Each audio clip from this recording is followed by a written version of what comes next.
Okay, we're gonna get started here in a bit. We're doing a PowerPoint first, so I'm going to. Yes. I'm going to share it. Yeah. Is there any chance that Claire could at least Claire and I could leave like 5 to 10 minutes early because we have a dress rehearsal right at 2:30 and our teacher wants us like hair and makeup and Oh yeah, that's not a big deal. if so like 2:15, is that okay? Yeah, that should be fine. Okay, thank you Yeah. so much. Yeah, no problem.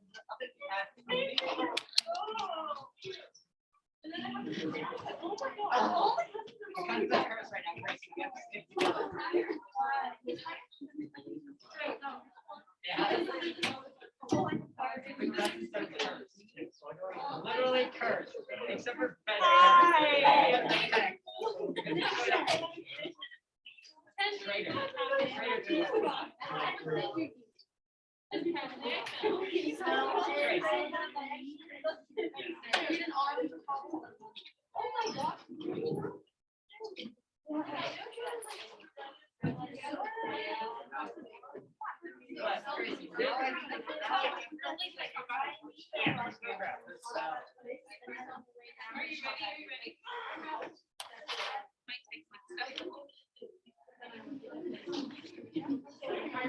Sorry.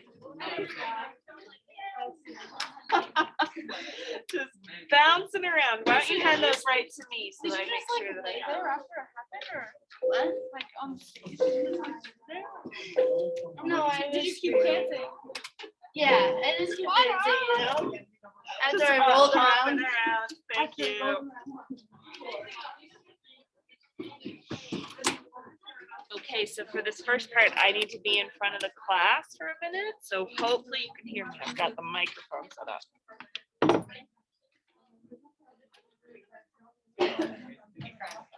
We'll get through there. The desk is kind of squished together.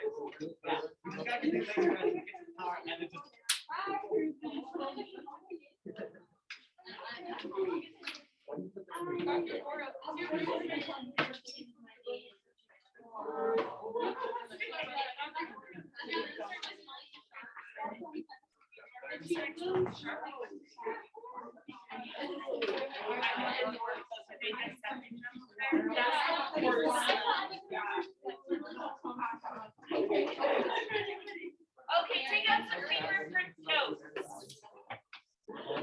Note paper. You're not turning it in, but I want to have you write this stuff down.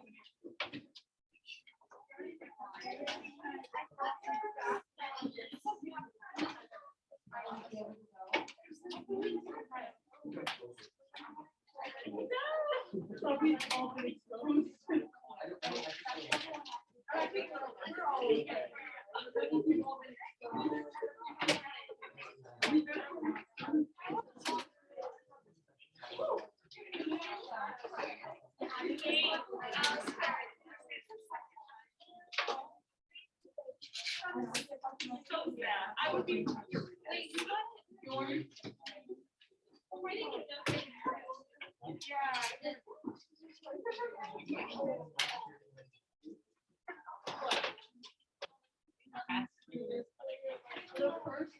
right. Let me get your attention. Okay, I want to check in with you on your nonfiction books. How are those going? Have you started? So those are due by reading them, doing a little dialectical journal, and then a very short rhetorical analysis. I think I have it as 2 pages. So I just want it to be short and showing me that you're thinking about the book's argument. That is due by February 1st. So you still have some time, but it's, you know, the nature of time. It's getting shorter. So I hope you've started that. And if you decide that you hate your book and you want to change it, you got to let me know that you're going to change it.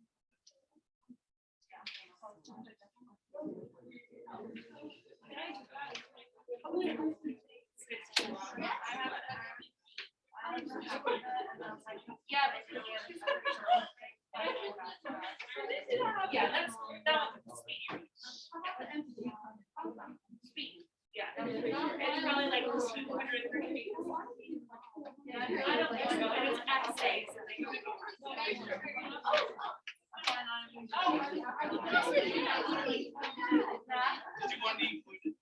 Okay. I'm gonna lecture here for a little while about argument thesis statements. So I'll erase my little video up there. The type of thesis statement that we're gonna use in here is enthymemes. Have I told you about enthymemes yet in this class? No, okay. So an enthymeme is a style of thesis.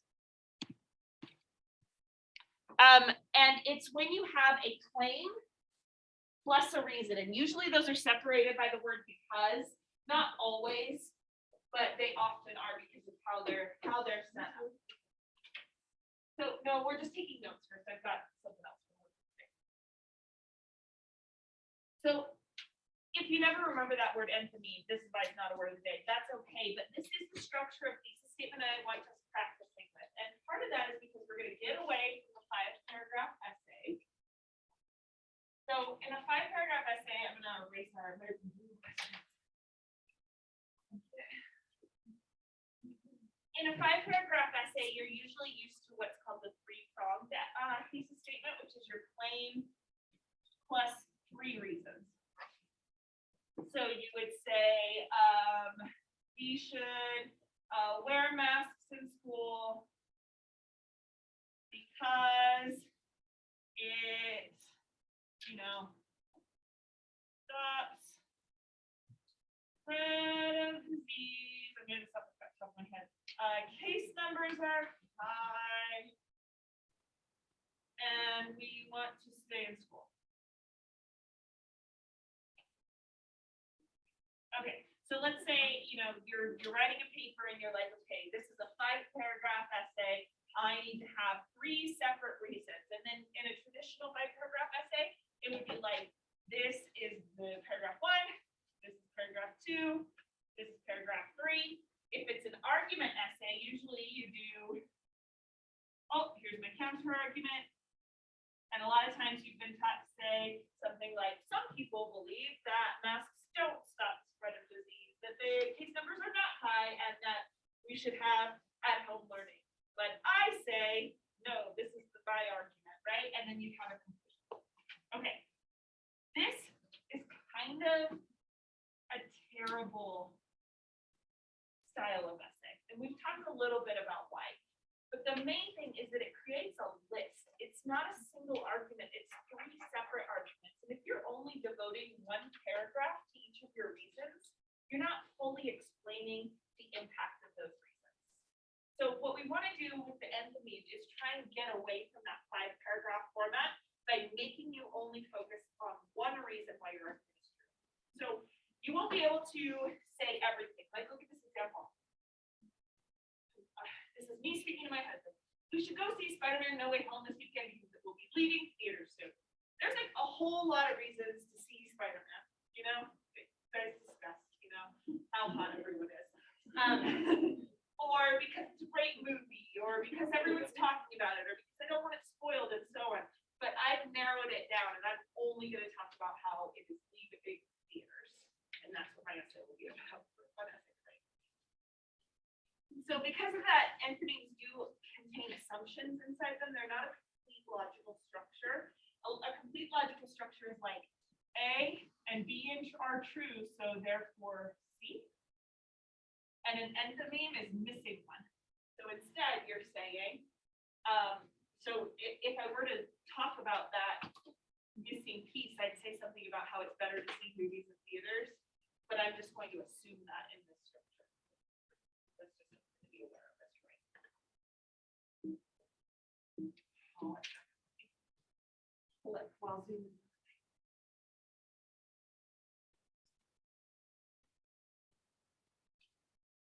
Here are some more examples, and these are more like a paper you might actually write. So this one says, because junk food is bad for your health, the size of sodas offered at fast food restaurants should be regulated by the federal government. Or rehabilitation programs for individuals serving life sentences should be funded because these programs reduce violence within prisons. You notice how I've switched around the order? but it is still a claim plus a reason. So the claim here is that fast food restaurants should be regulated because junk food's bad for you. Or rehabilitation programs should be funded because these programs reduce violence. Oh, thank you, sorry about that.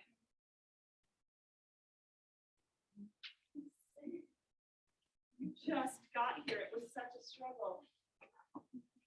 Yeah.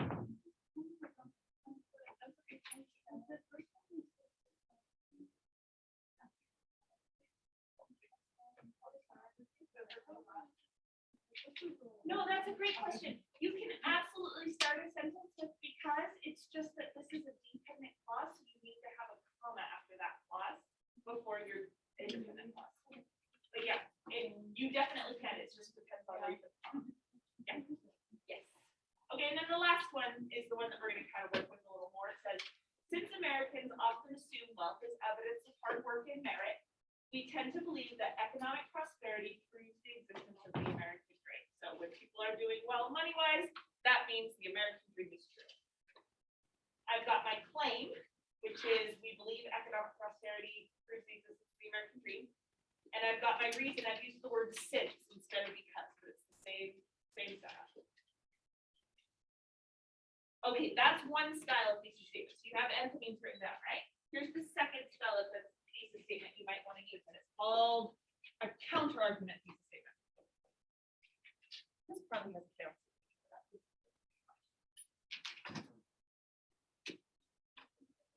Have we do help? I'm okay. So a counter-argument thesis statement is going to contain the counter-argument within the thesis. So these thesis statements might get a little bit clunky, maybe a little bit long, but what you're looking for is is this a kind of argument where I need to acknowledge my audience like really strongly? So it's where you explain the exigence. That was one of our very first words of the day, but basically it's like the reason for your argument. Who disagrees with who and why? So here's an example. Although many Americans, so I took these thesis statements and I added counter-argument. It says, although many Americans value the freedom to determine what is right for their own health, there's a counter-argument, the damage from eating too much junk food puts undue strain on the healthcare system. So the size of sodas offered at fast food restaurants should be regulated by the federal government. So it's the same thesis, I've just added a little bit of counter-argument so that people know why I'm making the argument at all. Number two, many people do not want to spend their hard-earned money on prisoners. But rehabilitation programs for individuals serving life sentences should be funded because these programs reduce violence within prisons and ultimately save the taxpayer money.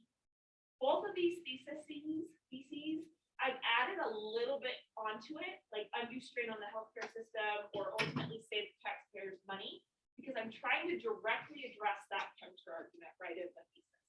Hey, I understand your concerns, but I want you to kind of work with me so that we can come to a compromise. And then the last one, although Americans often assume wealth is evidence of hard work and merit, we underestimate the importance of luck, which shows that we should not assume that economic prosperity proves the existence of human.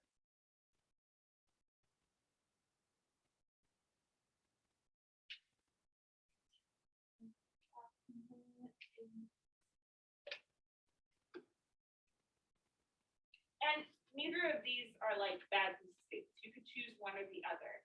What you choose depends on what argument you have.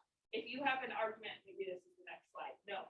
If you have an argument that has a really strong opposition to it, then you probably, and you want those people in the opposition to listen to you, you probably should choose the counter argument thesis. But if your argument is more philosophical and there isn't like a whole like really adamant, like strong counter argument for it, then you'd probably just choose a straight up entity. And you wouldn't have to say something about the counter argument. So it's really up to you to decide what's my argument like, who's my audience, what do they need to hear from me. It's all dependent on that. Okay, I think I want to pause there. Yep. Okay, I want to pause there, and I want you to try and write an enthymeme thesis statement down. Oh, well, it could be either actually, an enthymeme or a counter argument. You decide. Let's pretend you are writing for the Salt Lake Tribune op-ed section. And you are going to write an essay, an opinion essay about what is the importance of education for the American dream.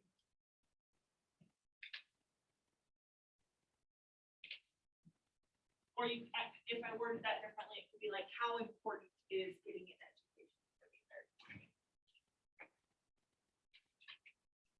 So try and write this as a thesis statement, whichever style you think would fit more. Yeah. Yeah. I think that'd be a good way. I left it really vague. That's a good way to do it.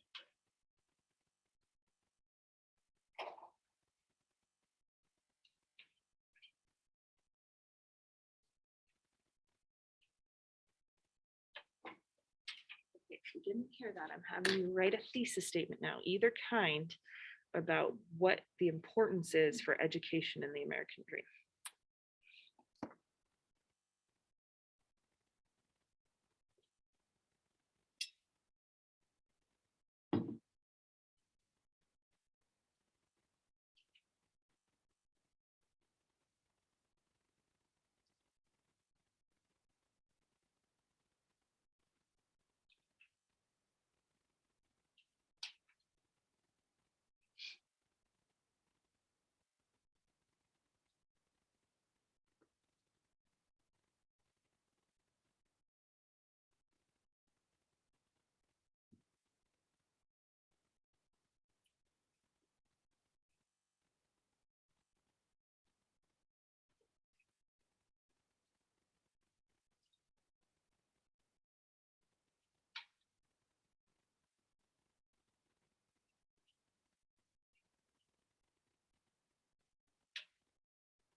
Okay, you need a partner, because we're going to do a little mini peer review with the thesis statement. Here's how you're gonna do it. Here are some good qualities of thesis statement.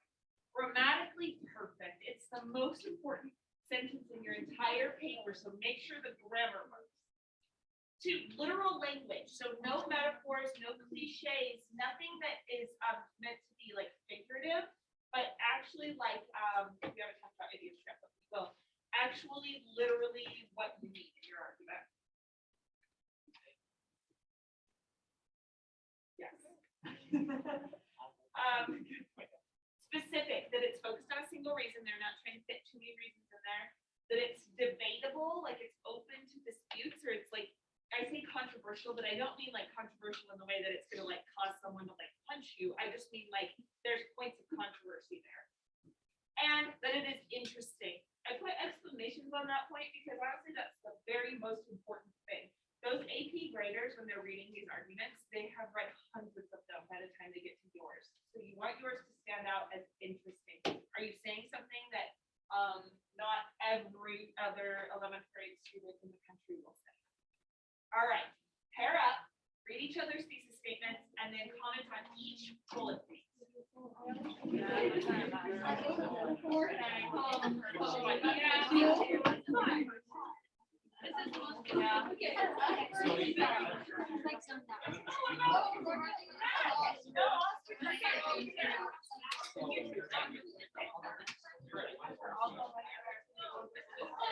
don't know.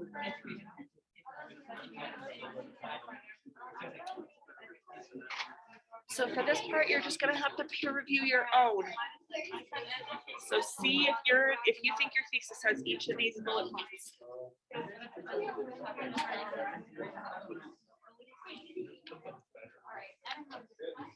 You guys watched Euphoria last night? Like, you guys can watch it.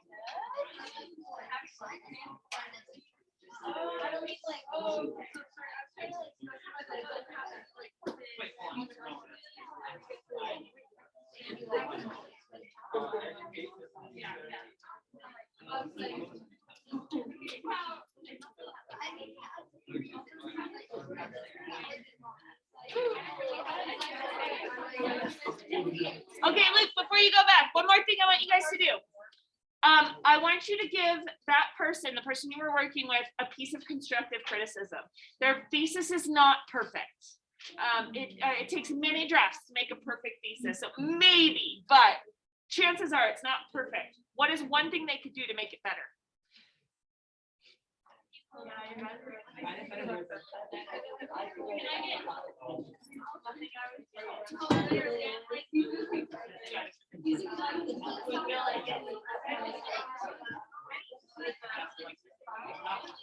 Yeah, I went to one of them.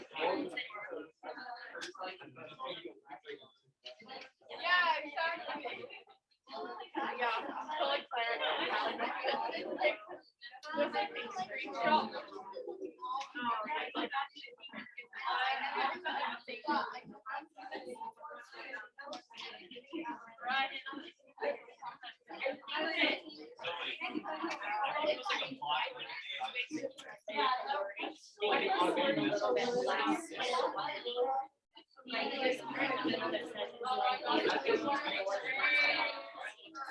I kind of think it'd be better to flip that with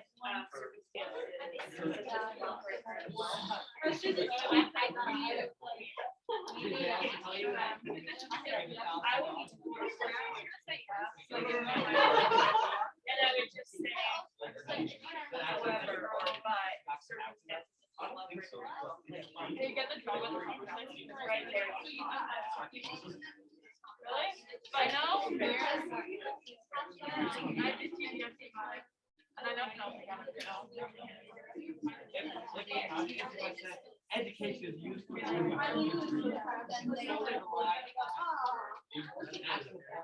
All right, you got it? You got great pieces? All right, awesome. These are gonna be our word of the day, but let's just keep adding to our notes. I think that'll work better. So there are two kinds of argument structure that we're gonna talk about today. These are the kinds of structure that have been like solidified, like people have said, okay, this is a structure generally that works for arguments. That does not mean that this is a structure you should always follow. You always want to let the topic and the content determine your structure. But it's helpful to know what these structures are. So the first one is the classic argument structure. This is the one that you've most often been taught in school, I'm assuming. So this one goes all the way back to the ancient Greeks. And their purpose for this kind of structure is because they were focused on, are you making fun of me? They were focused on winning the argument. Like the purpose of the classical structure is to win the argument, which is not always the purpose of an argument. I know that sounds silly, but and so they chose this structure to present it in the most logical way that they possibly could, to show that like, oh, my logical reasoning is very sound. So it's like there's not a lot of pathos in this style of argument, and it's got these different parts. Introduction. Probably don't even need to write down what the introduction is. There's the Greek term. Narration. So those are Latin.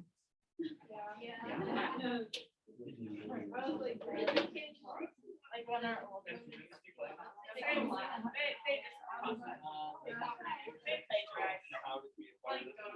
Okay.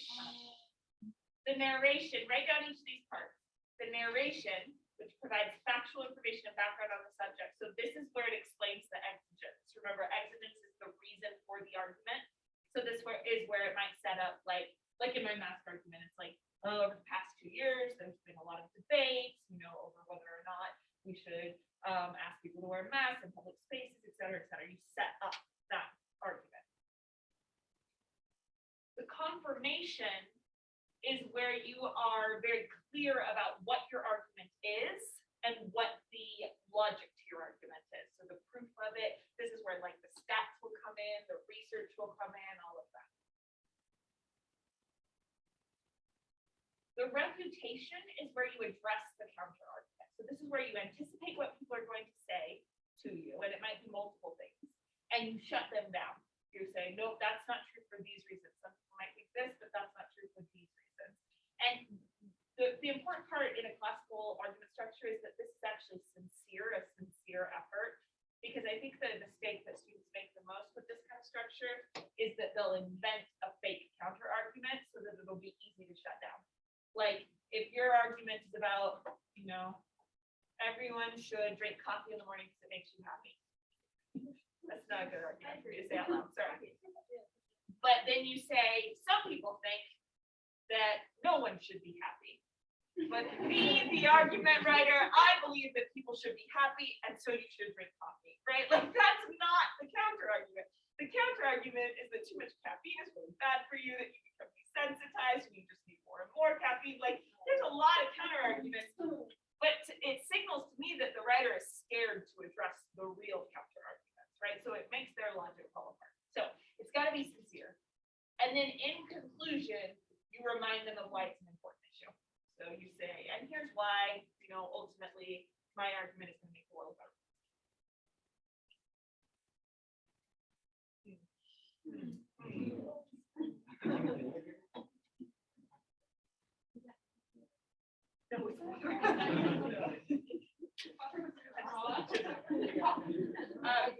All right, you got the 5 parts written down? Okay, cool. Here's another argument structure. A Rogerian argument structure. We talked about this a little when we were talking about our break argument. So basically the goal of this one is much different than the classical argument. The classical argument, they were like, we want to win. So here's how we'll set up our argument to win the argument. The Rogerian is more like, we want to have a discussion, and the goal is to make my listener more open-minded about my point of view. So it's not, I'm not necessarily trying to get them fully to my side. I'm just trying to push them a little bit in my direction. And it works really well because you address the audience really clearly at the very beginning. So in the introduction, you address the topic to be discussed and the problem to be solved. So that's kind of the same. But then you start right away by talking about the opposition viewpoint. And you do this pretty thoroughly in a Rogerian argument. It's not just a couple sentences, like it might be a couple paragraphs where you're describing the good points that your opposition has. You know, they are correct about this, this, this, and this, and here's why they have this argument. But then you provide some context for where their viewpoints might have some holes. So you give them a ton of space. You say, here's the counter argument. Here's why they have, you know, a lot of good points. But for me, coming from this position, I don't know that they fully address this side of the problem. So you're kind of like setting up the context for why someone might disagree with them. And then you get to your thesis statement or your position all the way down here. In a really typical Rogerian paper, they have a delayed thesis, like the thesis might not happen until the middle of the paper. I'm not gonna encourage you guys to do that. I want you to still have your thesis at the beginning, but you can still use the Rogerian strategy. It would be reiterating your position at this point. But with the AP test, they are just, I don't want to cause any confusion for them. I want our thesis all in the same place because that's the point. Then you have some context for your position. This is where you say, here is my logic now. And you're always keeping the opposition in mind. You're like always trying to like address their concerns, but you're trying to push them more towards yours. And at the end, you're trying to show them the benefits of your own position. So like, okay, so we both have these disagreements, you know, but ultimately, if we were to adopt elements of my position, the world would be better off. It's kind of a justification for your disagreement.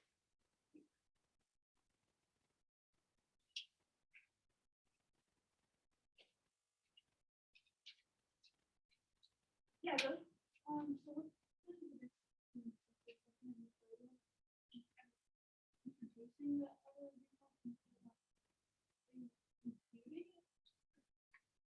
It's kind of, so this is the opposition's perspective, right? And you're being really thorough about their perspective. But then when you, instead of just saying, oh, but they're wrong, you say like, okay, but here are maybe some downsides to their position. Before you move on to, because their position has some downsides, here's what I offer as a solution. Yeah. Yeah. Oh, I didn't write it down. It's the same issue as the thesis question. You would use the classical if you think there isn't a lot of leeway here. I am right. Like if you're arguing against like evil, right? You don't want to say like, oh, you know, the Nazis had a lot of good points, right? You're saying, no, here's why this position is very wrong. You might also use it in debate formats where it's like me winning this is really important to like the future. Is not just like convincing people to change their mind a little bit, but I need to get them to convince them to go the whole opposite of what they're thinking. But for issues that have a lot of gray area and there isn't like a clear right or wrong, Rogerian makes a lot of sense, especially if the reader that you're writing to has a really strong position going into it. So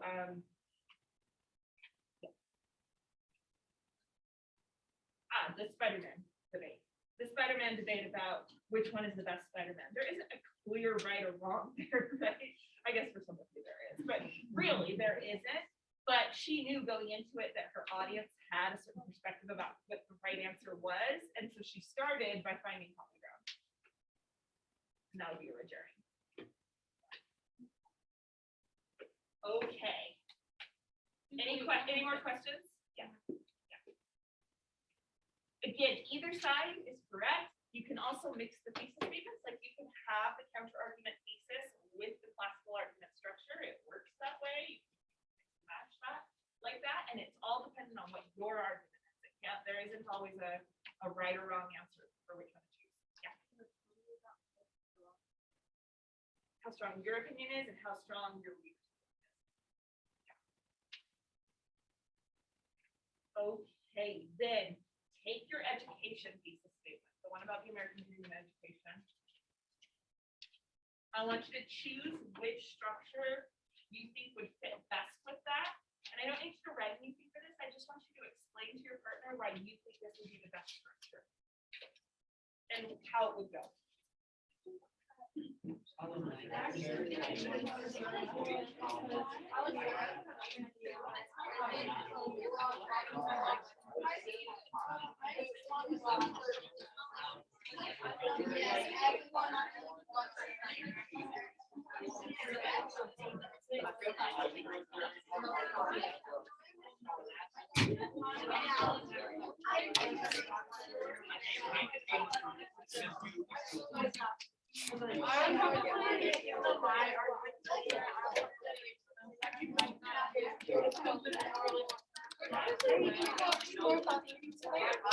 Are we what?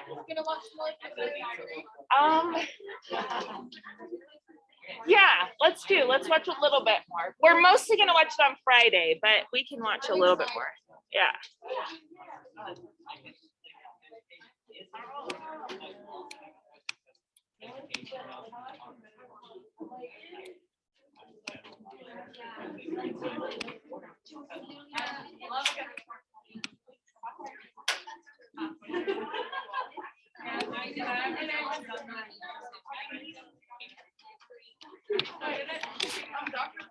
Yeah. I looked up the definition of what that word is, like Dialectical journal. Yeah, and it just said like, so that's what I did. It's a form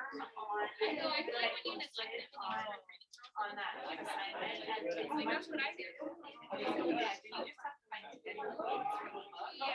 Write them down and then write them down. I would have to like no, and I'll adjust them. Have you started it yet? So good.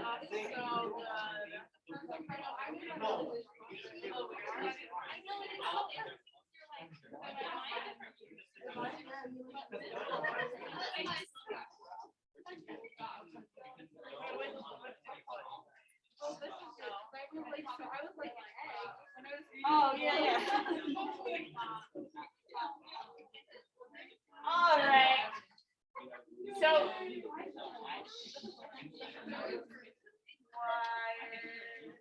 All right, we will get back to this structure stuff. I want to talk about Gatsby now. So, I'm gonna turn this off in a second, but I just wanted to give you a visual of this. So when it says 2 eggs, it's kind of just 2 like juttings out with this like bay in between them.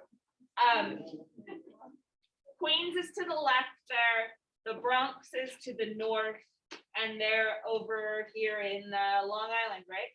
I think so.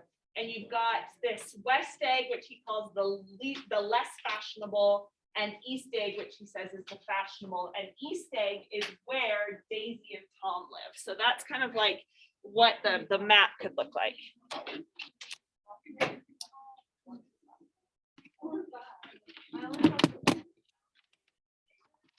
So everybody go to page 5, I think, where they talk about the difference between East Egg and West Egg.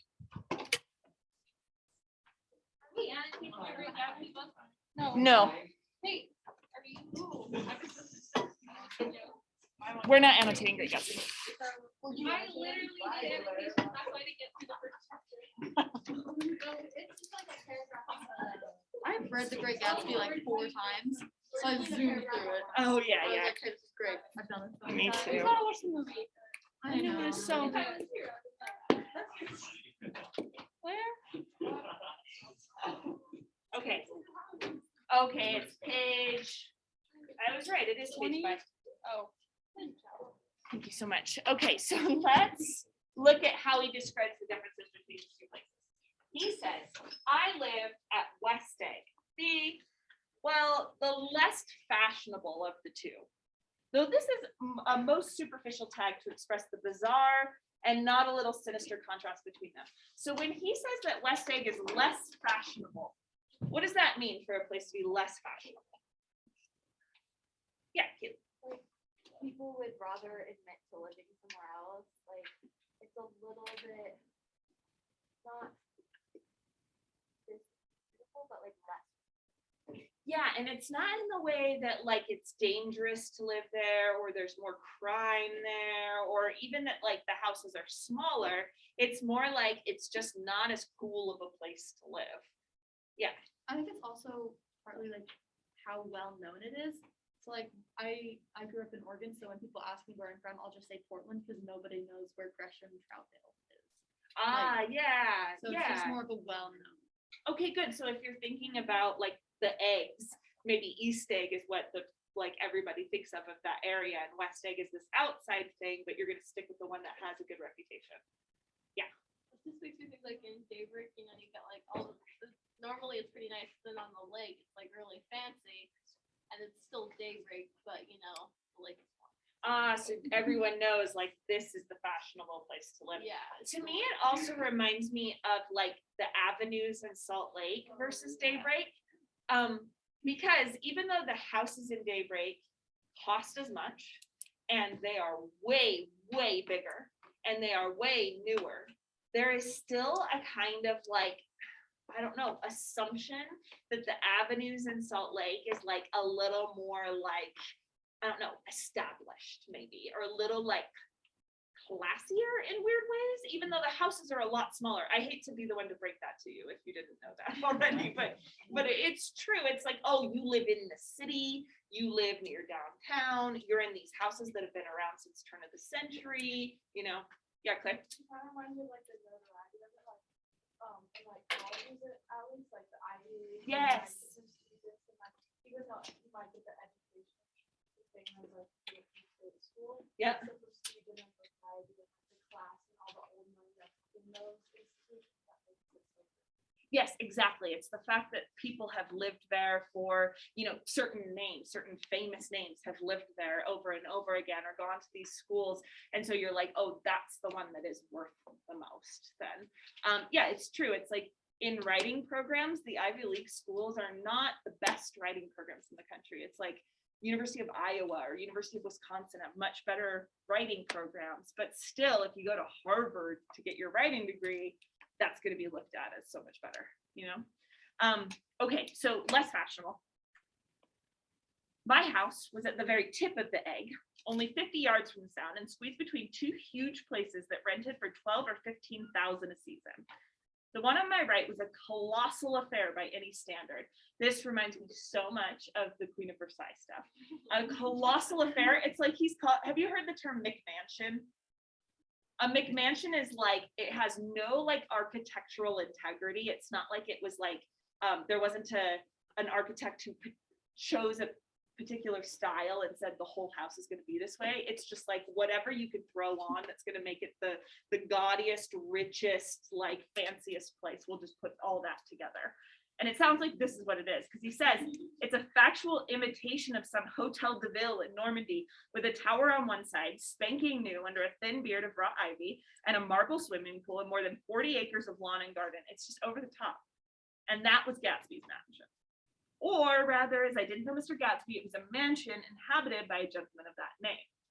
My own house was an eyesore, but it was a small eyesore, and it had been overlooked, so I had a view of the water, a partial view of my neighbor's lawn, and the consoling proximity of millionaires, all for $80 a month. I love that line, consoling proximity of millionaires. What does that mean, to have the consoling proximity of them? Yeah. In a way, like it transfers onto you, because if you're surrounded by millionaires, no one's gonna look at you and be like you kind of get that reputation from them. Yeah, I like that. And this can be consoling. It can be comforting somehow. Yeah, Matthew? I think he kind of means that if someone were trying to rob the area, Yeah. they wouldn't go for like his tiny little shack. They would go for like the giant mansion. Maybe they're gonna overlook him and they're gonna go for nicer houses. I don't know that he totally means that, but that would definitely be true. Yeah. I think it also sits well within for his own features. Like if I'm in proximity to these people who've done so well, Yeah. then maybe like rub off on me and I'll be able to feel that. Yeah, it's like you look at your neighbor and you're like, well, he did it. I can do it too. You know, it's inspirational. I could be totally wrong. Uh-huh. But based on like his personality from what I've read from his first chapter, and like how, I don't know, the vibe I'm getting from this too is almost like he's slightly being sarcastic. He's like, oh yeah, these millionaires are being so consoling, even though throughout the chapter he's kind of like, he's distasteful of rich people a little bit. Especially new money like this. Yeah. Yeah, I think that's right. I think he's being sarcastic through this whole first chapter. Have you guys ever seen, oh no, I can't remember what it's called, but I think it's called An Idiot Abroad. No, okay, so there's this really dumb guy who, do you guys know the actor Ricky Gervais? Yeah. He's friends with Ricky Gervais. He's the guy in the British version of The Office. He's an actor. Anyway, he's this really dumb guy, and his friends love to send him traveling because he hates to travel. And so the whole show is just send this guy to all of these foreign places and see how he interacts. Anyway, it doesn't really matter. He goes to Petra, which is like this like canyon basically with all of these homes built into the rocks, and it's all these ruins. And there's one that's just amazing. It's like this palace built into the rock. It's like basically a cave, but they've carved the cave into all these ornate styles, right? And then across from it is just a hole, a cave that's like a normal cave, just a hole in the rock. And they were like, how'd you like to live here in the palace? And he was like, no.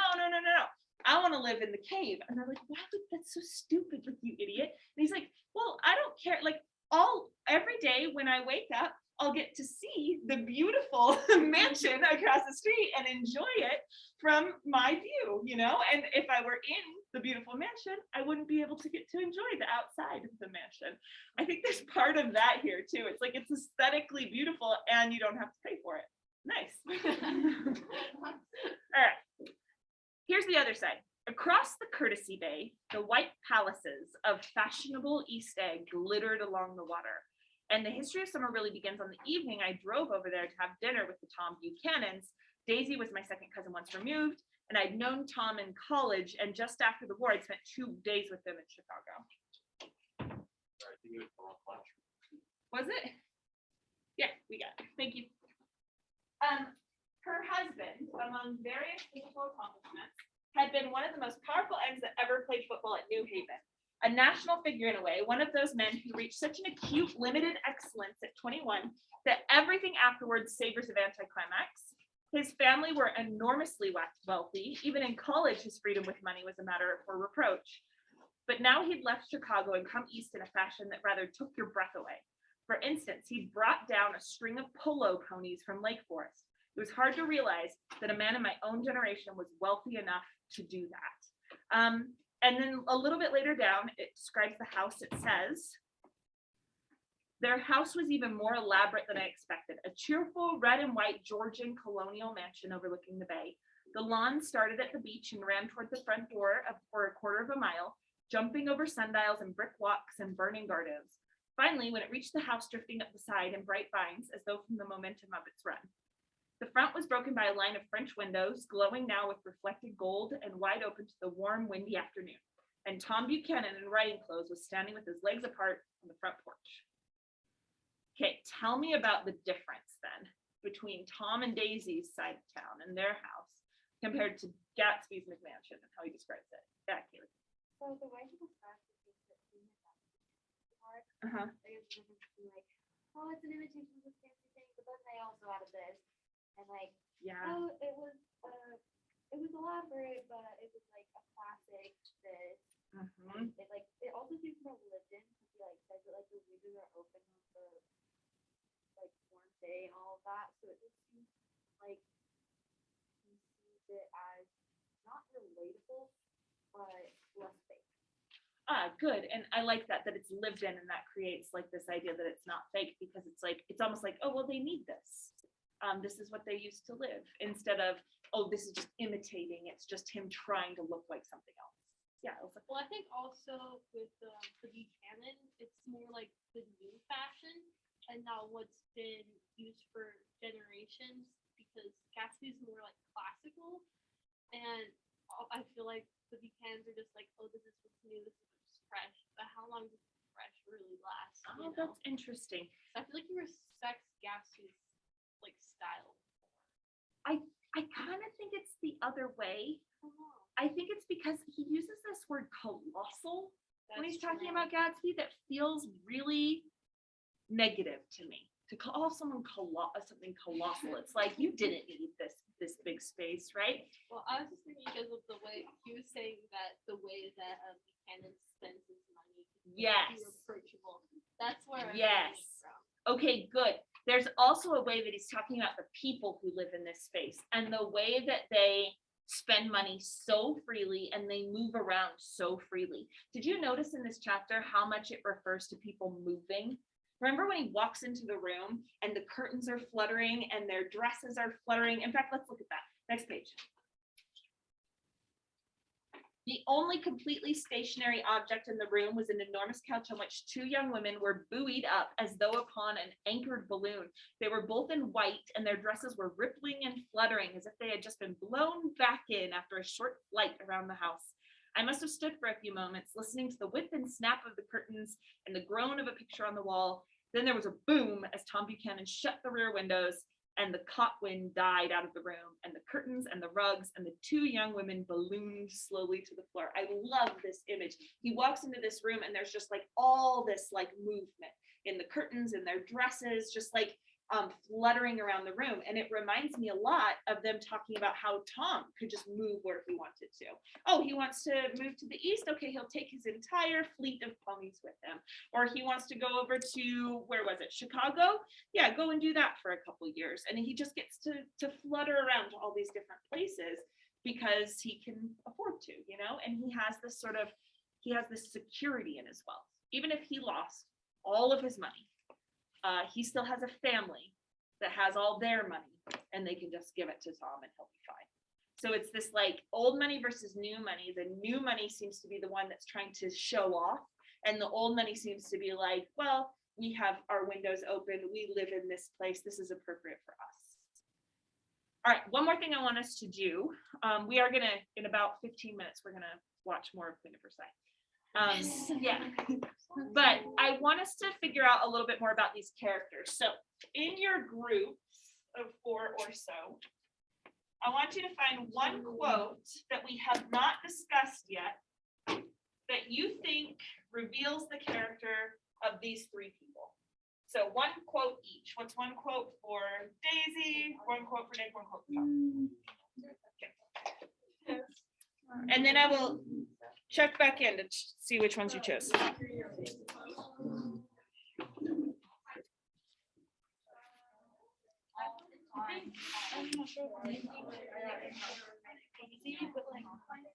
All right, we're just gonna talk briefly about a couple of these so that we're on the same page with these characters. Let's start with Nick, since he's the dominant voice here. What were your quotes to describe Nick? Okay, yeah, I don't know a single. tell us the page number. It's on page 11 when they're talking about like where he lives, Okay, and they're like, "You must know Gatsby." Let me show that one. He's like, "I don't know a single." They're cut off. His cut off. You must know Gatsby.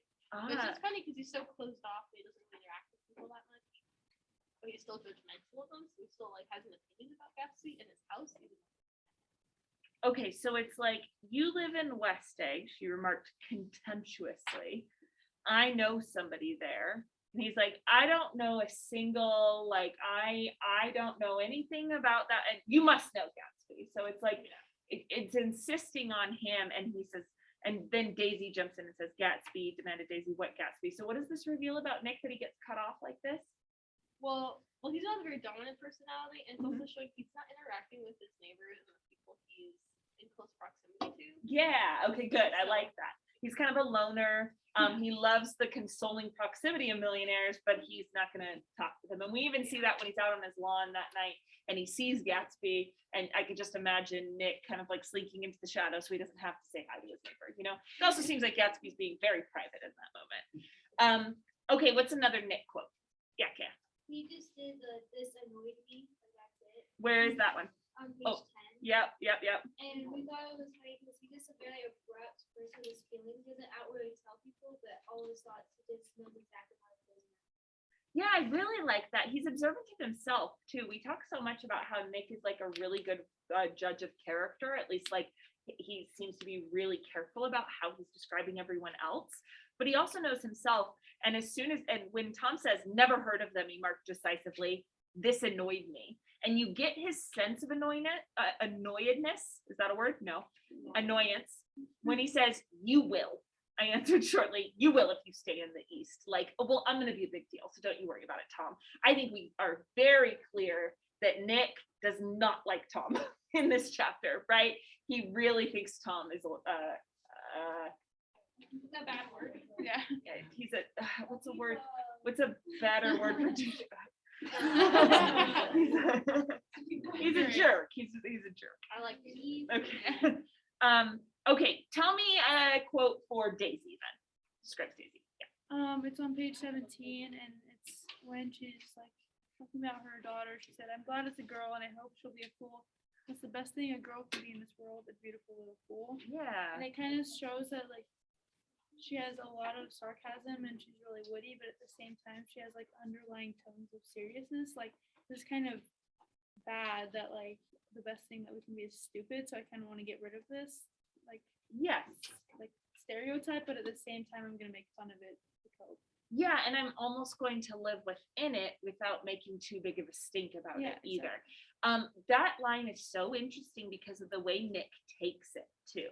He says like, I felt the basic insincerity of what she had said, and it made me uneasy. And in fact, he even describes that you see, I think everything's terrible anyhow. She went on in a convinced way. So he doesn't say, oh, she's convinced. He says, oh, she's speaking in a convinced way.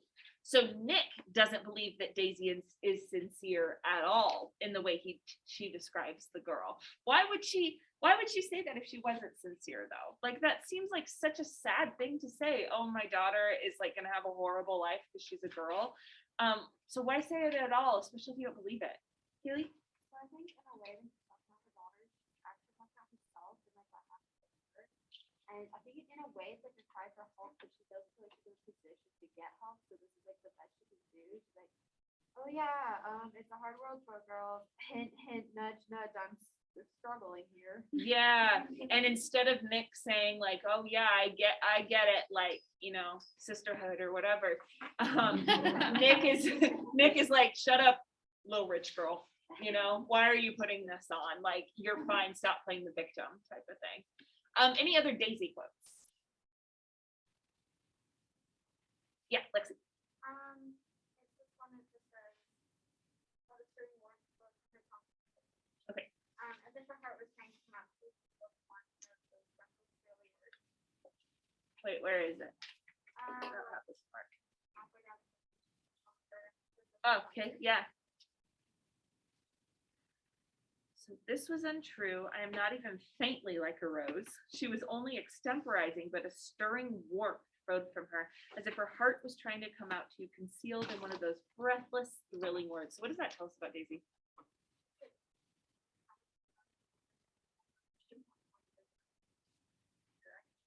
Oh, I like that. I like that. Have you read this book before? I love that way of describing her. Yeah, I think it fits very much with what's going to happen. It also talks about her breathless, thrilling words. This book will continue to talk about the power that Daisy's voice has, and the way he describes it, it's like high up, and she's like, "Oh, you're like a little rose," you know, like very like put on, and yet she seems to charm everyone she talks to as well. Okay, yeah, just I think along with that charmingness, like they're talking about how like Tom has like someone in New York, a woman in New York, or he's cheating on her with and stuff. I think the way she deals with it too is interesting. It's like she says, "Oh, it couldn't be helped described with like intense gaiety," right? So it's like that means like intense happiness, right? Like it's like a. Is that what that means? where is that part? But Oh, intense gaiety. Yeah, with happiness. Yeah. Yeah. So like, so right, even though she knows like he's cheating on her, like she's dealing with it kind of strangely, or she's like, "Oh, like look at that bird singing." It's like very romantic, and then again, it's like her voice saying like almost like, and then Tom responds like, "Oh yeah." It's like, so when she's dealing with it, it's like very like she knows what she's doing, and she knows that like she knows what he's doing also. So Yes. she's dealing with it in a very specific way. Yes, she wants to play pretend that everything is okay. It seems like she's even doing that between her and Tom too. So the performance extends. It's not just for company. At least it doesn't feel like that. Yeah, Elsa. Well, I don't know very well, but kind of makes me think maybe she's happy his attention is off of her. Because there's that one point where she like her finger was bruised or something.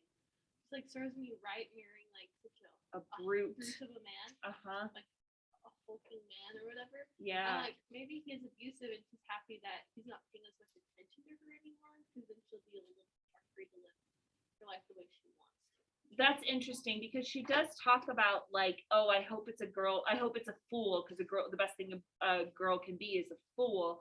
It kind of sounds like this idea that if you don't have to confront something, if you don't have to sort of deal with the thing in front of you, if you can avoid it, life will be better for you. Yeah. So potentially this could be about abuse too. Yeah. Speaking of, let's talk about Tom. What are some quotes for Tom? Laura? As for Tom's fact that he had some woman in New York, it's really less surprising that I love that line. Yeah, what page is that on again? 20, yeah. Right in the top paragraph. As for Tom, the fact that he had some woman in New York was really less surprising. So we expect Tom to have affairs. We expect him to be unfaithful. But for him to read and be emotionally affected by what he reads, that seems out of character. At least Nick thinks that Tom is very stupid. Yeah. What else about Tom? Yeah, Kaylee. The paragraph on page 13, like, "Well, these books are all scientific," insisted Tom, glancing at her and thinking, "This fellow's worked out the whole thing. It's up to us, who are the dominant race. Watch out, or these other races will have control of things." Yeah. Yeah, it's like not politics wise, but he reminds me these days, like the character type is like the guy who all of his information comes from Joe Rogan. Like it's like because I listen to every Joe Rogan podcast, it means that I am an expert on everything, and I'm going to force everybody else to listen to everything that I listen to. In the past week, he's that type. And he insists, though, that it's scientific. Like he insists that he understands what he's saying. But the book that he's talking about, it's on the page previously on 12, The Rise of the Colored Empires by this man, Godard. It's a fake book, but Fitzgerald has combined 2 names and 2 titles so that it's definitely referencing a real couple of books. So there was a guy named Madison Grant and a guy named, I can't remember, but his last name was Stoddard. And so you put those together and you get Goddard or something like that. And both of those men were responsible for starting the eugenics movement in America. So eugenics was a movement that tried to limit who could give birth, and whether that was through sterilization or whether that was through birth control or lots of different ways. They wanted to limit who could give birth so that they could control what future populations were like. And this was an idea that the Nazis were very inspired by. So this is like a really nefarious, scary idea. And Tom has read this book and he's become a little obsessed with it. So it's very clear in this first chapter too, that Tom's a racist. So he's an idiot who doesn't have good sources. He's hulking, he's abusive, he's a racist. Kaylee. We also know that, like, it's kind of control thing. Like, the other Yeah. ones don't control things. Like, the idea of control is really important to him. And you can kind of see that through all of this.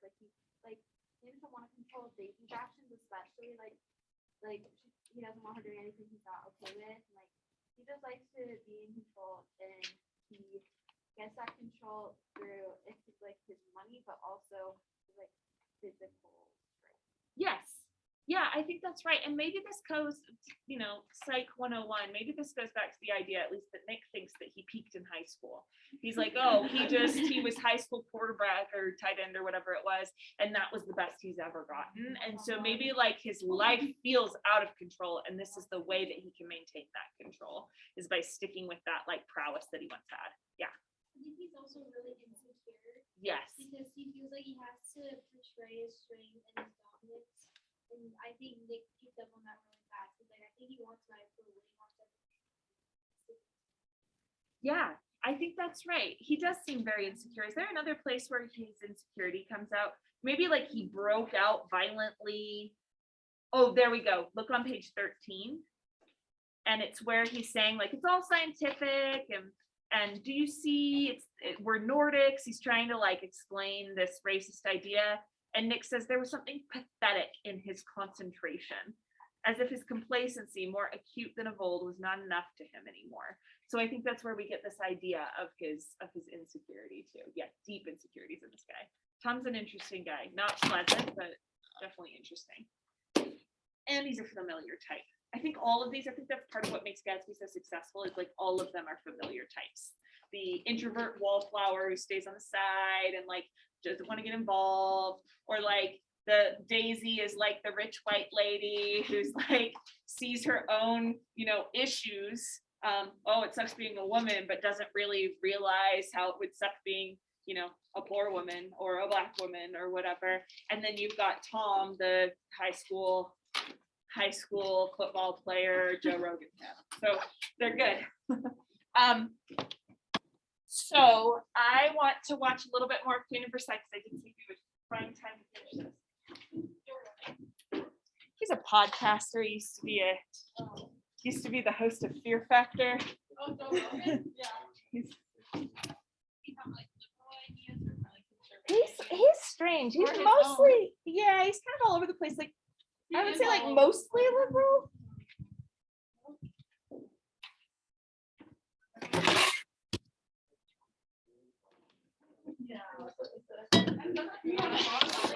Okay, so we're going to be watching Queen of Versailles for the rest of class. So you can keep watching it on YouTube. We're going to watch about 20 minutes of it.